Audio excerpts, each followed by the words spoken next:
Spread the fire. Welcome to SMWX with myself, Lukhona Mnguni. It's another hectic and beautiful week in the political scene of South Africa. I mean, it is now exactly 7 days plus since the official declaration of the election results for, the 2024 national and provincial elections. A lot of discussion has started in political corridors, around dinner tables, and in sporting fields around and across the country. And what has been exciting is just the difference in opinion. But what is quite clear is that we've got the election outcome that we have. I think this has been a very difficult and bruising election for a lot of political parties, but not least the African National Congress as the governing party in the country. I mean, if you do a thorough analysis of the election outcome, you realize that so many people lost so much and few gained very few or little, or to none. There were 52 parties on the national ballot and only 18 parties made it into the National Assembly. But we might just say only 18 parties made it to the National Assembly, but we must remember this is the highest number of represented political parties we have ever seen in that institution. And for that reason, it does create a bit of complexity in terms of how best to move forward and how to think of a national coalition government. Now, we are going to tease out a number of things, but I do want to remind ourselves of just how bruising this election was, at least for a number of political parties. All represented political parties besides the IFP and the UDM did not grow their supporter base in terms of numbers. Some parties might have grown in terms of the percentage, but that is an outcome of a voter turnout, but not necessarily an outcome of that they have increased the actual number of human bodies that have trusted them with an X. And if you look at who has lost mostly, I mean, the Freedom Front Plus has lost severely. They lost almost 50% of their support. The ANC has been hammered in this election, losing over 3 million voters in this particular election. I mean, you've got to just see it in the number of seats that they have lost, losing over 70 seats in the National Assembly in one election cycle is no small matter, particularly for an electorate like the South African electorate that doesn't necessarily get moved by, wonderful and glitzy and glammy political promises in terms of new vehicles and all of that. But there was quite a surprising to a degree effect of the Umkhonto weSizwe party. I always knew that, MK party would fare quite okay in these elections, but to the point that they would get 2.3 million votes, I would definitely not have said so. And that was partly because of their excellent showing in Gauteng and in Mpumalanga, and therefore some scattered showing in other parts of the country. But if you go to KwaZulu-Natal, that's where you get to understand the severity of the losses that have been suffered by the ANC. And that is moving from 44 seats in that provincial legislature to 14 seats. Losing 30 seats in a single legislature is a massive vote of no confidence. It tells you that the voters were not playing nice. They were not playing gently. They were quite rough and cutthroat in terms of how they were dealing with the African National Congress. But of course, that is what voters have done in terms of how they've communicated and have given us a new political landscape that will change, as I said, on the eve of elections, the conversation about South Africa's political landscape for a very, very long time. And I think we will have this kind of political landscape that is quite fairly scattered over time, where the ANC in further election cycles will lose more support. Even other parties will continue to lose support. There'll be a gaining of other parties. And we might move to a point where, in fact, the scattering is so bad that you will have parties that just have, their 20% here, 15% there, 10% there. And they have to really come around the table and form a government. Now, that's where I want to start at, because this week is about the initial telltale signs of the nature of the government that will be formed here in South Africa. If no government is formed, Well, would that motivate for a rerun of an election? I don't know about you, but I don't have the bandwidth to go through another election cycle. It's such a fatiguing and bruising because you always have to be plugged in, watch the political actors, read the manifestos, immerse yourself in the debates, interact with some of these political actors, and then be able to form some opinions to be able to share on platforms like SMWX, to share with different people privately who may be looking for insights into the political landscape. So it is a bit of a lot of work for all of us, including yourselves who are eager to consume some of the analysis that comes through here on SMWX. Thanks for watching SMWX. Before we get back to the episode, I just wanted to let you know the 4 ways that you can help support this channel if you want to see us growing bigger and better to keep you more entertained and informed. The first way is you can invite me to speak at your company, your school, your institution. You'll see the contact details down below. The second way is that you can become a member of this channel. Become a member, or you can give us a thanks. You'll see there's like a heart with a $sign in the ribbon below this video. Buy me and the team some coffee for this episode. The third way you can get involved is you can advertise on the channel. Now, I'd much rather the community of viewers would be advertisers on this channel than me going out to people who don't really know about SMWX and trying to explain it to them. So if you're a viewer and you have a business and you want to partner and you love this platform, let's partner on this channel. And then finally, you can buy merchandise, you can buy books. All this is in the description down below. Now let's get back to the episode. But nonetheless, we have what we have. And the ANC has played an interesting ball to the political landscape by saying, let's do a government of national unity. Now, I've been thinking to myself about this idea of a government of national unity. More often than not, a government of national unity, or what we call a GNU, is usually an outcome of crisis and a negotiation of that crisis towards stability. In this instance, there isn't really much crisis. At least politically, I don't think there's a crisis. Well, I suppose it depends who you are. I don't think there's a crisis of stability, as we would know it. There's no conflict. There's no violence taking place in our society. There are no political parties that are fighting one another at this present time as I talk. But the crisis the ANC faces for its own self is a political crisis, a fundamental political crisis, in that it is probably trying to take itself out of the playing field of coalitions. So it doesn't want to say it wants to form a coalition. It is simply saying, we are inviting all political parties into a conversation about a government of national unity. The onus will not be on the ANC to eliminate political parties. It will be on political parties to self-eliminate out of that conversation of a GNU.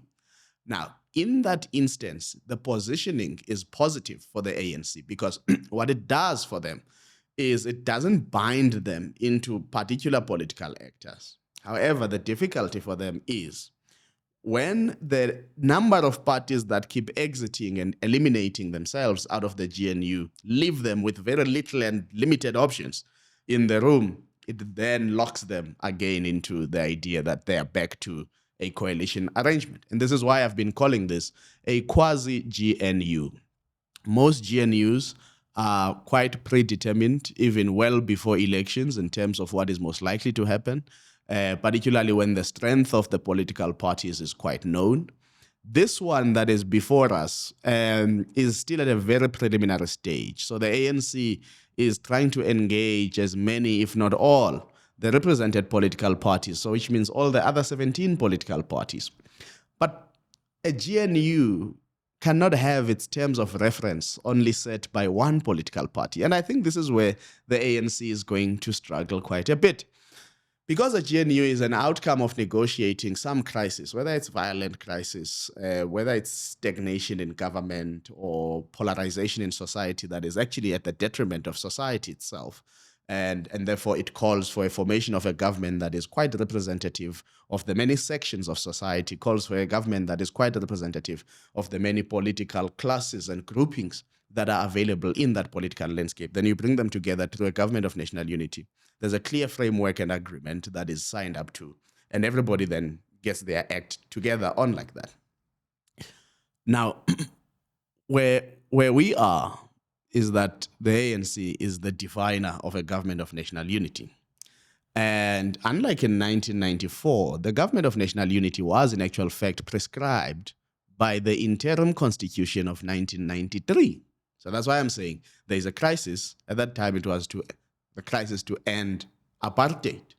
And there was a negotiated framework, and that was in the interim constitution of 1993. So not everybody could just participate in the government of national unity. You needed to prove your political strength in the election of the 27 April 1994. But everybody already knew what the thresholds would be into that government of national unity. And therefore, there was quite a set framework for everybody's understanding pre the election. This post-election government of national unity actually has no framework, has no terms of reference, just has an invitation to a conversation. And I think this is where the ANC is going to find it difficult. In 1994, it was easy for the ANC to actually occupy all the important positions in the National Assembly.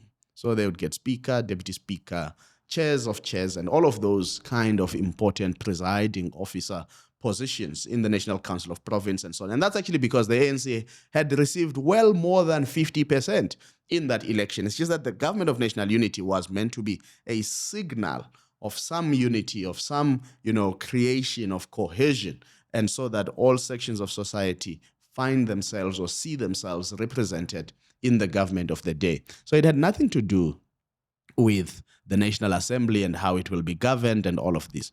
Here's the trick for the ANC. If they really mean what they say about a government of national unity, then they've got to be humble enough to accept that they do not have a compelling, or what the president of the ANC used to call during the electioneering period, a decisive majority. They don't have that decisive majority. So what they have is a 40% nationally to work with to create some government of national unity that they can probably transport and transpose on KwaZulu-Natal, where the ANC actually has now become a less than 20% political party. But I have no doubt that they have an interest not to be vanished out of the government structuring of that. But should this be just a government of national unity of political parties? I'll come back to this question. What we know is that at its first sitting, the National Assembly must elect a speaker, a deputy speaker, and the president of the country. So currently, the government of national unity conversation has made us to focus a lot on the composition of cabinet and not much on parliament. And yet, the very starting point should be about the National Assembly. Under these circumstances, should the ANC occupy the position of speaker?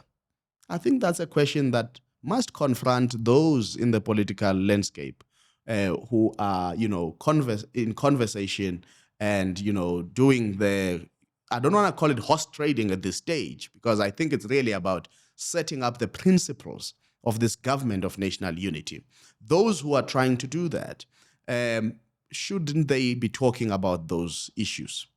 Because for the longest time, one of the institutions in our democracy that has been completely paralyzed has been the National Assembly and, by extension, Parliament. Parliament has been used most times as a rubber stamping institution rather than a robust, deliberative, participatory institution that is really, truly the House of Representatives of the people of South Africa. And I must say, if there is one thing I love about this election outcome, it's exactly that Parliament might, for the first time, become a really robust house for deliberation and for representation of the views of you and I as people of South Africa. And why do I say this? No longer will Parliament just rely on the majority of the ANC to get laws passed.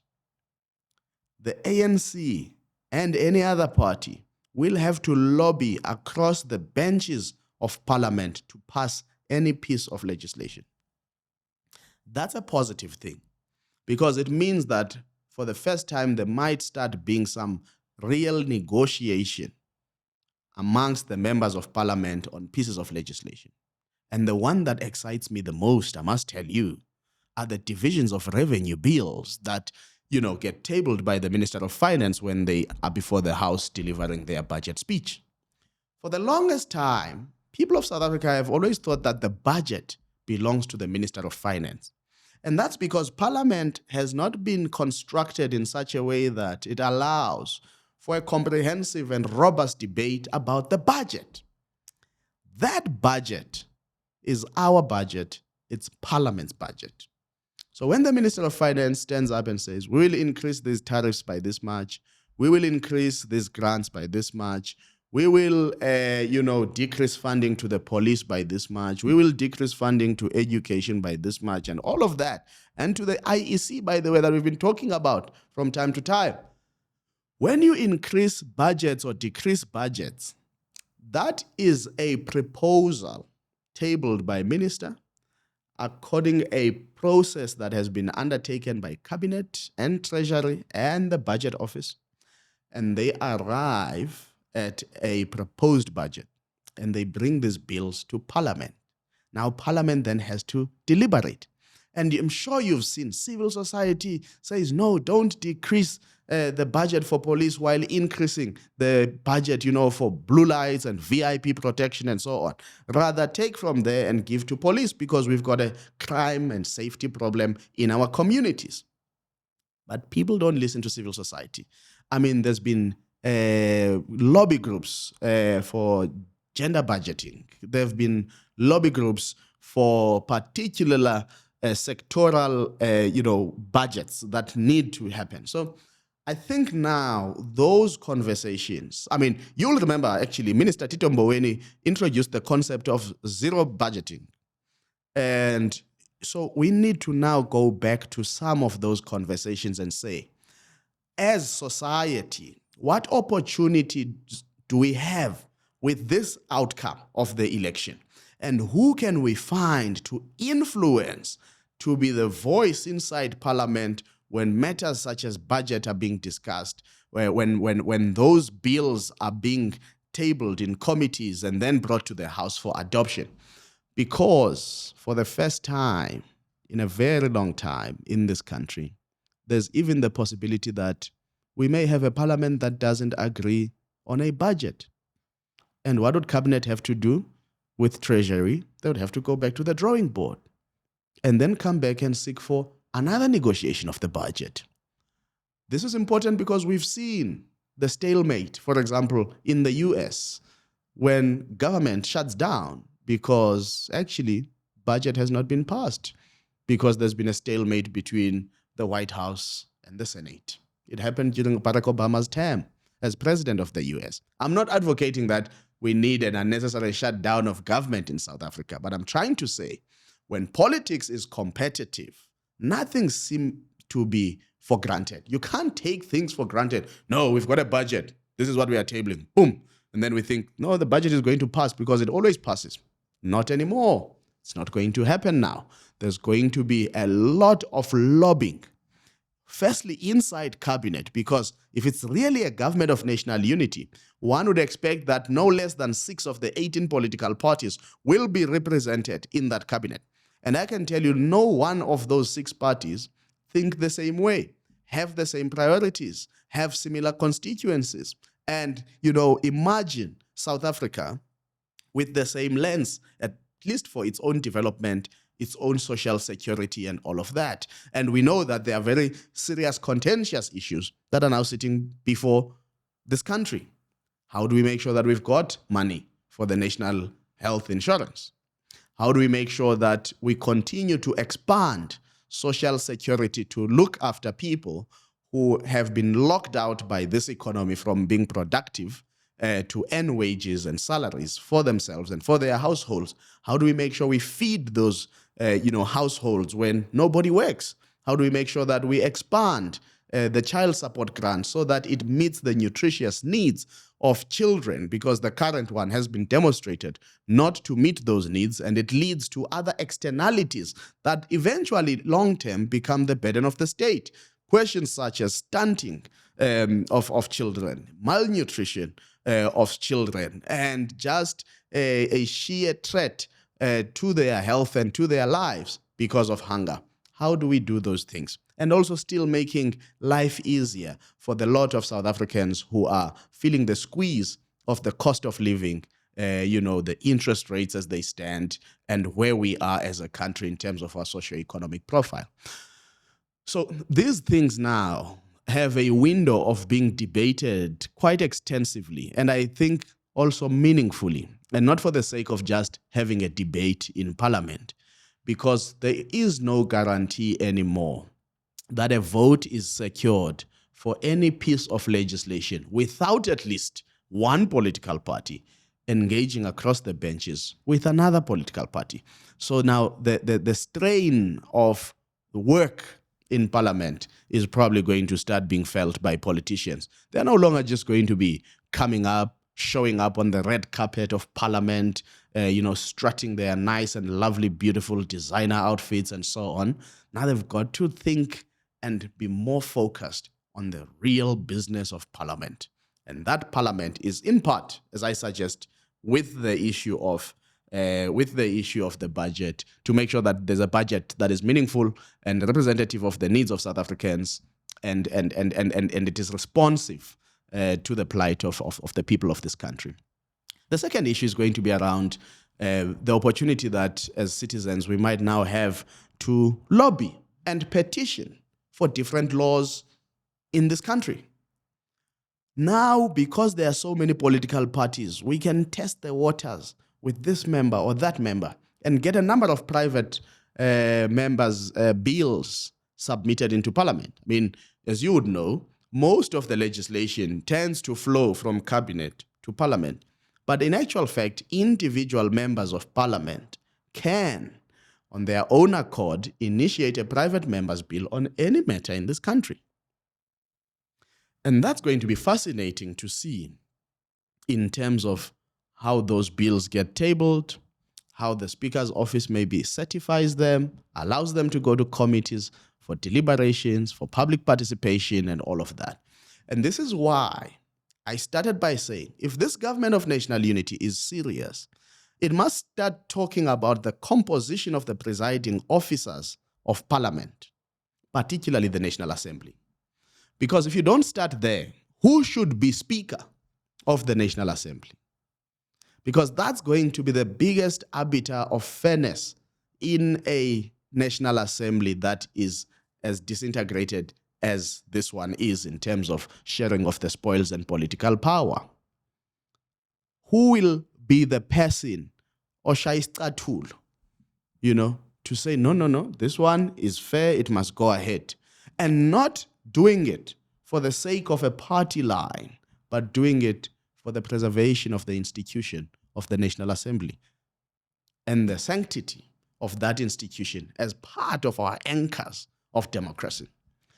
And therefore, as citizens, we need to probably start being articulate and voicing out our desires to these political parties as they meet, as they talk, and influence them to say, no, but we think this person might be the best suitable speaker in terms of the arrangement of this parliament. I think I have a person that I know should be, but I won't say it here now. I won't say it here now. No. Give me your name. Give me your name. Who should be? Let's run that campaign. I think that's actually, for me, the most exciting campaign to run, rather than the campaign about president and what.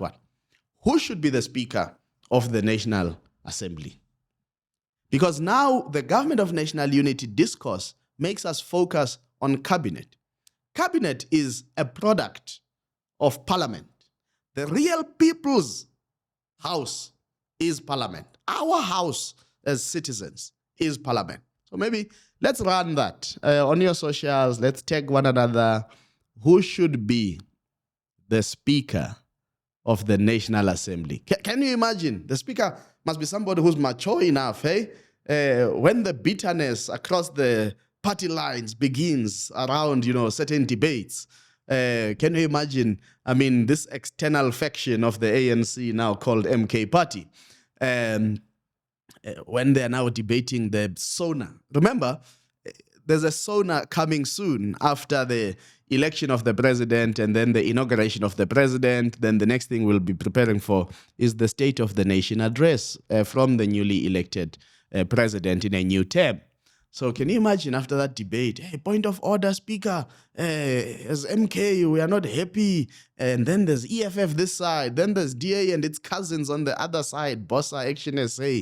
Then there's, others, Al Jama, and they are very, very loud and, sometimes funny ideas. And all these other parties, no, Akbar speaker. So you need a speaker who's going to be able to handle the next 5 years of this parliament with some grace, some firmness, but also with some degree of keeping the interests of the people of South Africa intact. And of course, of ensuring that you avoid as much conflict as possible in that National Assembly.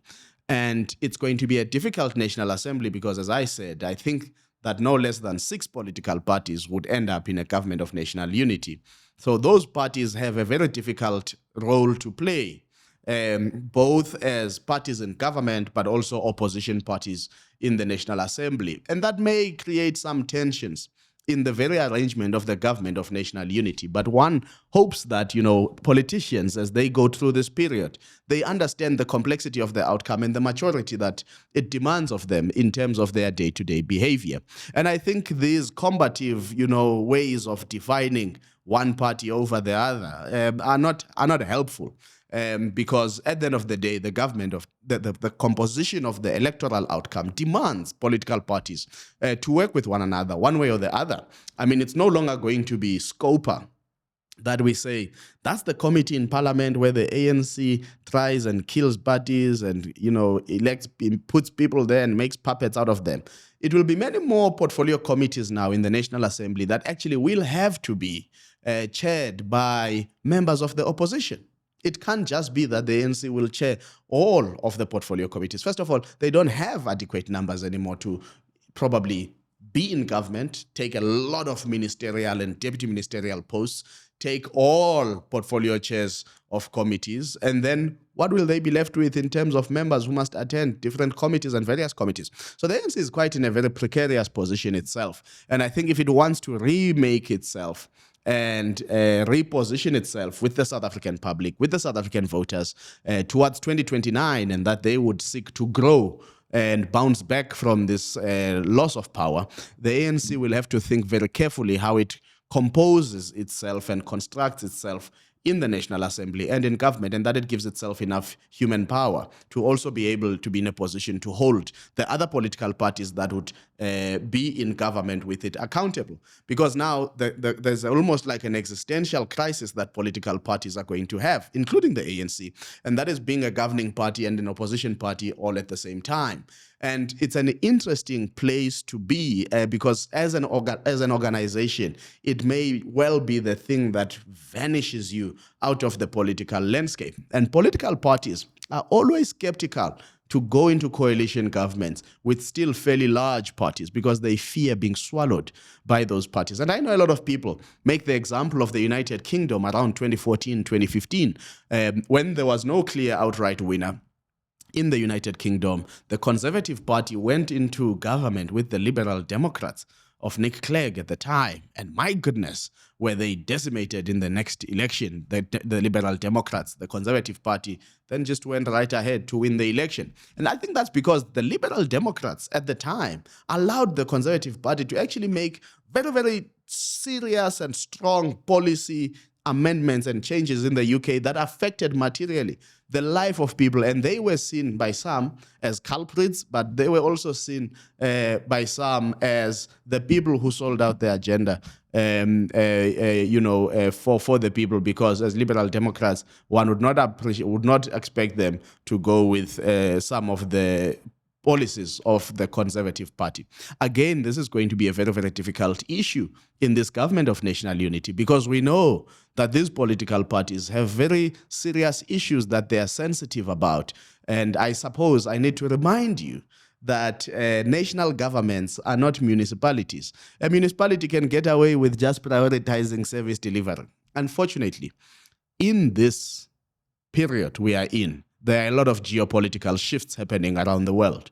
And this government of national unity has to find a way to articulate and maintain and sustain a very progressive South African foreign policy outlook.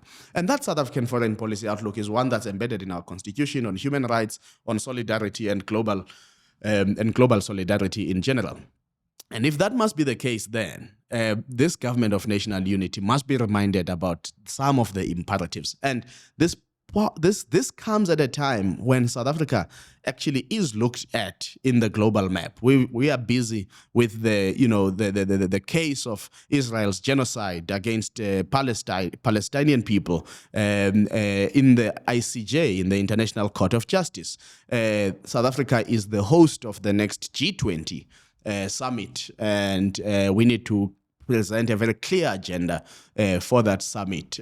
South Africa continues to be engaged in the expansion of BRICS Plus, whilst maintaining cordial relationships with some of its Western partners, like the United States of America and others. So the point I'm making is that this GNU, yes, it is about you and I as people of South Africa, but it's about also making sure that South Africa's positioning in the global stage remains a progressive one, and one that many countries of the world will be able to look up to. And I think it will be important for some of these partners who are being considered into the GNU, for example. I mean, the DA could not denounce Israel's conduct in Gaza and all other occupied territories of the people of Palestine. The DA refuses to recognize and associate with the struggle of the people of Palestine. And I think that the general sentiment of South Africans is that the people we are, with our history of apartheid and colonialism, it is impossible not to pay solidarity and meaningful solidarity with the people of Palestine. What will be the DA's posture in the GNU on that particular question around Palestine? Those are important issues. The ANC itself is going to find itself needing to probably state what is its outlook on the invasion of Ukraine by Russia and all of that. Will it sustain its position of sort of neutrality of sorts and wanting to be a mediator, but not be forceful in how it interprets those events? And I mean, there are a lot of things happening around the world that need attention in the continent. There are a number of conflicts that continue to hold the progress and development of this continent, back. I mean, the conflicts and wars in the Sudan, the DRC, and other areas and pockets of the continent that still see very serious conflict. And of course, regimes that don't want to truly democratize their countries, even the countries like Rwanda. I mean, they've got a farcical form of democracy that everybody sometimes gets mesmerized by.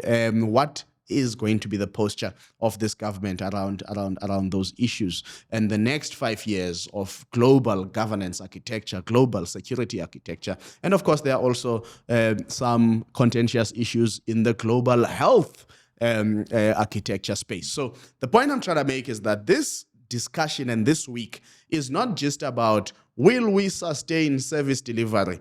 Will we develop our state-owned enterprises? Will we do this and that? Whilst we do that, we still have external issues that we need to maintain a very fundamentally progressive posture towards, and that is in the global stage. And therefore, the composition of the government of national unity then might find some, challenges, in particular in those areas. But those challenges must also be influenced by us, the people of South Africa. We must be able now to have a loud voice to influence government, to influence parliament, to influence institutions of democracy.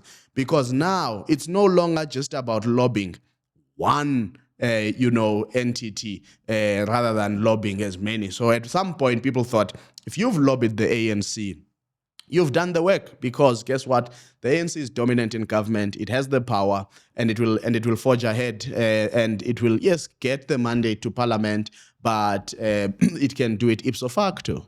Now we have an ANC that has a 60% to contend with in parliament, not a 43%. Back then, a week ago, the ANC was 57% in parliament and only had to contend with 43%. They are now 40%. They've gotten almost 60% to contend with. And therein lies the difficulty for the ANC in this upcoming term. It's also going to demand a lot on the ANC itself in terms of its structures. I was thinking whether you accept that the deployment, cadre deployment should stay or go and whatever. But I was actually thinking, what does it mean now to be a member of the deployment committee of the ANC, where you are only going to be 40% part of this arrangement in parliament? And the unique thing that the ANC has done cleverly with this proposition of a government of national unity is to present itself as more than a 40% party, because eventually how you carve up the pie might well favor that the ANC holds more positions in cabinet than other political parties. So then they would still have some voting majority in cabinet. But it becomes very tricky and difficult, in terms of proposing names to boards and so on that must pass through parliament and be voted for by parliament, or positions that must be interviewed for by parliament and be voted for by parliament. And the ANC will have to really, really, really do tough lobbying in terms of its preferred and desired people. But what I also think this opportunity opens up is an emergence of a new cadership within the public service. I mean, the word cadre itself might be impugned, but the word cadre is actually a noble word because it talks about the character of the person who must occupy a position, their consciousness and their commitment to society, and their worldview about humanity and the cause for the people. So that's not a bad word. So I think there's going to be a new cadership that can emerge within the public service. And we might see a whole lot more competitiveness in terms of people occupying positions of the state, and the state might begin to appeal, and the public service itself might begin to appeal even to some individuals who felt that, you get tainted with a brush when you emerge in very senior leadership positions in the public service, that you are an ANC lackey or you are an ANC appointee and so on.